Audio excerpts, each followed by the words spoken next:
मेरा भोला है भंडारी, करे नंदी की सवारी, शंभुनाथ रे ये गाना आपने ज़रूर सुना होगा। लेकिन मैं आज इस गाने के बारे में बात करने नहीं आया हूँ।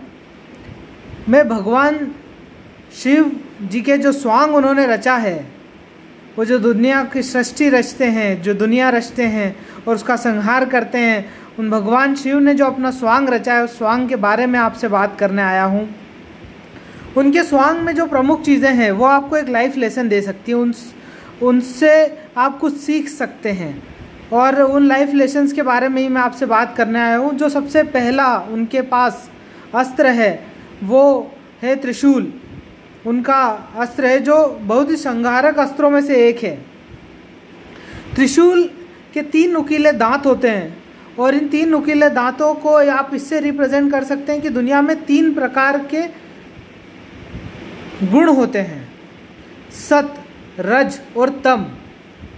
इन तीनों गुणों को समय के अनुसार संहार करने के लिए आप उस शस्त्र का उपयोग कर सकते हैं। सत, रज और तम तीनों गुण अपने अपने समय पर उपयोग में लाए जा सकते हैं और संहार किए जा सकते हैं। इसलिए भगवान शिव ने अपना त्रिशूल, अपना जो अस्त्र है वो त्रिशूल रखा। उसके बाद भगवान शिव रमाते हैं भस्म, और भस्म रमाने के पीछे जो लाइफ लेसन है आप उसको ऐसे समझ सकते हैं कि जो भस्म होती है वो शरीर के रंध्रों या फिर मैं कहूँ कि जो आपकी चमड़ी के ऊपर जो छिद्र होते हैं उनको बंद कर देती है। और जब छिद्र बंद हो जाते हैं तो शरीर की जो ऊष्मा है वो नियंत्रित हो जाती है। यदि आप भस्म को गर्मी में लगाएंगे तो आपको ठंडक का एहसास होगा, और यदि ठंड में लगाएंगे तो आपको गर्मी का एहसास होगा। वैसे ही अपने जो शरीर के भाव हैं, जो अपने जीवन के भाव हैं, उन पर ऐसी भस्म लगा के रखिए कि जो आपके अंदर के विचार हैं वो बाहर प्रदर्शित नहीं हो, और बाहर के विचार से आप अपने अंदर, अपने मस्तिष्क, अपने हृदय के विचारों में कोई परिवर्तन या कोई खलबली उत्पन्न ना हो। तीसरी बात जो है, उनके मस्तक पर सजा हुआ चंद्रमा आपको क्या सीख देता है। भगवान शिव के मस्तक पर सजा हुआ चंद्रमा सीख देता है, और चंद्रमा शीतलता का प्रतीक है, और चंद्रमा ये सीख देता है कि आपको अपने मस्तिष्क को सदैव शीतल रखना चाहिए। आप चाहे कितने भी बलशाली क्यों ना हो, आपका मस्तिष्क शांत रहना चाहिए। भगवान शिव भी इसी बात को आपको कहने, इस स्वांग से यही दर्शाना चाहते हैं। लेसन जो लाइफ लेसन है आप उनसे सीख सकते हैं कि आपका मस्तिष्क चंद्रमा के समान शीतल होना चाहिए।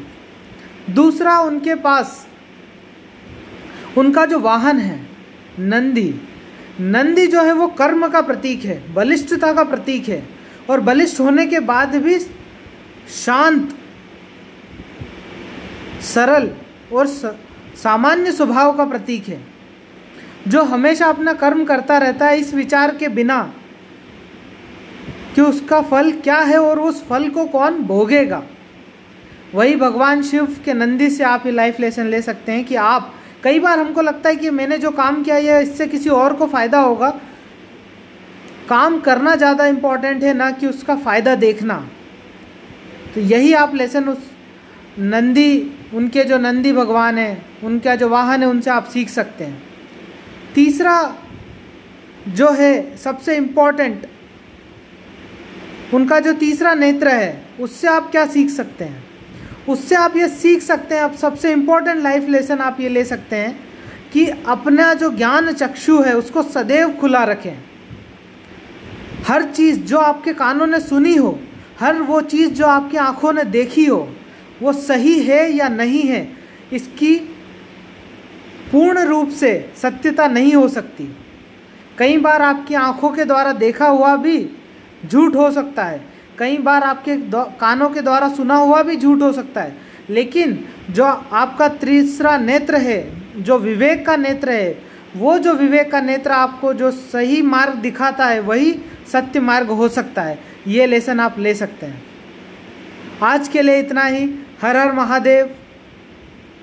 लाइक, शेयर और सब्सक्राइब जरूर करें। आपको अगर ऐसे ही लाइफ लेसन्स मुझसे रोज़ सुनने हैं, मैं कोशिश कर रहा हूँ कि ज़्यादा से ज़्यादा आपको ऐसी बातें पहुँचा सकूँ कि जो आपने कभी सुनी ना हो या कुछ लिंक से हटकर हो। चैनल को सब्सक्राइब जरूर करें और शेयर करें। जय हिंद, जय भारत।